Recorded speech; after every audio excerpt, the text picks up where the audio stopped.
الحمد لله وكفى وسلام على عباده الذين اصطفى أما بعد وقد قال الله تبارك وتعالى في القرآن الكريم والفرقان الحميد أعوذ بالله من الشيطان الرجيم بسم الله الرحمن الرحيم ما كان محمد أبا أحد من رجالكم ولكن رسول الله وخاتم النبيين وكان الله بكل شيء عليما وقال النبي صلى الله عليه وسلم أنا خاتم النبيين لا نبي بعدي صدق الله العظيم وصدق رسوله النبي الكريم واجب الاحترام قابل قدر حضرات اساتذہ اکرام مہمانان عزام اور معزز سامعین، آپ اچھی طرح سے جانتے ہیں کہ اللہ تبارک و تعالی نے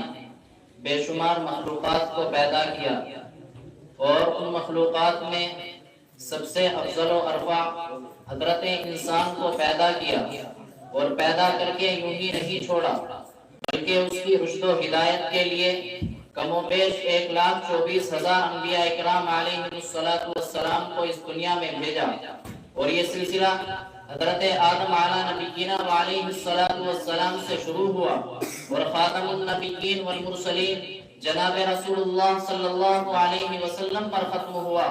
اللہ تبارک و تعالی نے ختم نبوت کا تاج حضور پرنور محمد عربی صلی اللہ علیہ وسلم پر رکھا اور رہتی دنیا تک کے لوگوں کو یہ بتلا دیا کہ اب نبوت کا سلسلہ ختم ہو چکا، اب قیامت تک کوئی نبی نہیں آ سکتا۔ قرآن اعلان کرتا ہے ما کان محمد ابا احد من رجالکم ولکن رسول اللہ وخاتم النبیین وکان اللہ بکل شیء علیما۔ قرآن کہتا ہے الیوم اکملت لکم دینکم واتممت علیکم نعمتی ورضیت لکم الاسلام دینا۔ قرآن کہتا ہے ان الدین عند اللہ الاسلام۔ میرے عزیز ساتھیو، آپ صلی اللہ علیہ وسلم خاتم النبیین والمرسلین ہیں، میرا یہی عقیدہ ہے، تمام مسلمانوں کا یہی عقیدہ ہے، تمام محدثین کا یہی عقیدہ ہے، تمام مفسرین کا یہی عقیدہ ہے کہ آپ صلی اللہ علیہ وسلم خاتم النبیین والمرسلین ہیں۔ نبوت کی عالی شان عمارت آپ کے آنے سے کامل و مکمل ہو گئی، اب نبوت کا دروازہ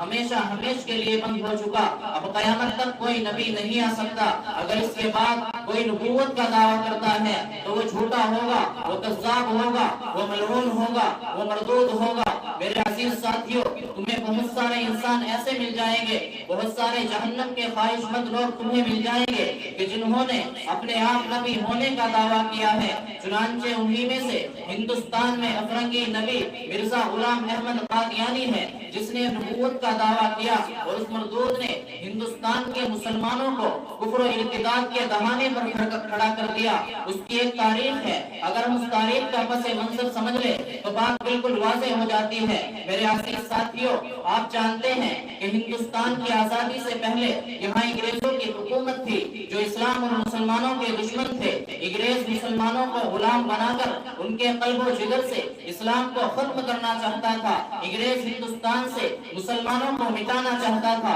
انگریز ہندوستان میں اپنا تسلط جمانا چاہتا تھا، لیکن انگریز مجبور تھا مسلمانوں سے ٹکرانے کے لیے، مسلمانوں سے مقابلہ کرنے کے لیے ان کے پاس اتنی ہمت اور طاقت نہیں تھی۔ اس لیے انہوں نے سوچا کہ مسلمانوں سے مقابلہ کرنے کے لیے، مسلمانوں کو شکست دینے کے لیے ہمیں ایک نبی کی ضرورت پڑے گی جو نبوت کا دعویٰ کر سکے، پھر لوگ اس کو نبی مانے، پھر وہ وحی پیش کرے اور لوگوں کو بتلائے کہ اب جہاد ختم ہو چکا ہے۔ چنانچہ ان کمینوں نے، ان گوری چمڑی والے انگریز بھیڑیوں نے سچے نبی کے مقابلے میں ایک جھوٹے نبی کو کھڑا کیا، ایک اندھے کو کھڑا کیا، ایک بہرے کو کھڑا کیا، ایک بد کردار کو کھڑا کیا۔ یہ باتیں میں اپنی طرف سے نہیں کہہ رہا، بلکہ اٹھائیے انگریز ڈاکٹر گبن کی کتاب جو ہندوستان کی تاریخ پر لکھی گئی ہے۔ انگریز خود لکھتا ہے کہ ہم نے جھوٹے نبی کی تلاش میں ہندوستان کی گلی گلی، گاؤں گاؤں اور شہر شہر کا چکر لگایا، لیکن نبوت کے دعوے کے لیے کوئی مسلمان تیار نہیں ہوا، اور کہنے لگے کہ نبوت تو دور کی بات ہے، جب اس کے بارے میں سوچتا ہوں تو کب کبھی سی آ جاتی ہے اور خوف سے کلیجہ منہ کو آتا ہے، کیونکہ کیونکہ نبوت کا مقام بڑا اونچا مقام ہوتا ہے، اس کا انتخاب من جانب اللہ ہوتا ہے، کسی انسان کی طاقت نہیں کہ وہ کسی کو نبی بنا دے یا کوئی اپنے آپ نبی بن جائے۔ میرے عزیز دوستو، قرآن اعلان کرتا ہے اللہ یصطفی من الملائکۃ رسلا ومن الناس، لیکن ایک انسان ملا وقتوں کا ہارا، نصیبوں کا ہارا، جس کی مہار شیطان نے تھام رکھی تھی، جس کو دنیا آج مسلم پنجاب مرزا غلام احمد قادیانی سے جانتی ہے۔ آگے انگریز خود لکھتا ہے کہ مرزا قادیانی اس کام کے لیے تیار ہو گیا اور ہمارے بڑے افسر کے سامنے حاضر ہوا تو اس کی بدصورتی اور بدشکلی کو دیکھ کر اس افسر نے منہ پھیر لیا، کیونکہ اس کی شکل بگڑی ہوئی تھی، گال کچلا ہوا تھا، آنکھیں دسی ہوئی تھی، چال چلن بندر کی طرح تھی، گردن کتے کی دم کی طرح ٹیڑھی تھی۔ انگریز کہنے لگا کہ اس کی بدصورتی اور بدشکلی کو دیکھ کر لوگ نبی کیسے تسلیم کریں گے؟ نبی تو حسین و جمیل ہوتا ہے، نبی تو خوبصورت ہوتا ہے، نبی تو چودھویں کے چاند کی طرح روشن اور چمکدار ہوتا ہے۔ لیکن انگریز کیا کرتا؟ بالآخر اسی ملعون بدشکل بھینگے انسان کو اپنی جھوٹی نبوت کا تاج پہنا دیا۔ اب ہم مرزا قادیانی سے پوچھنا چاہتے ہیں کہ بتا مرزا تو کیسا نبی ہے؟ مرزا کہتا ہے کہ میں ذلی نبی ہوں، میں بروزی نبی ہوں، میں غیر تشریعی نبی ہوں۔ ہم پوچھتے ہیں کہ بتا مرزا تجھے نبوت کیسے ملی؟ مرزا کہتا ہے کہ فنا فی اللہ کے ذریعے سے، فنا فی الرسول کے ذریعے سے، یعنی اطاعت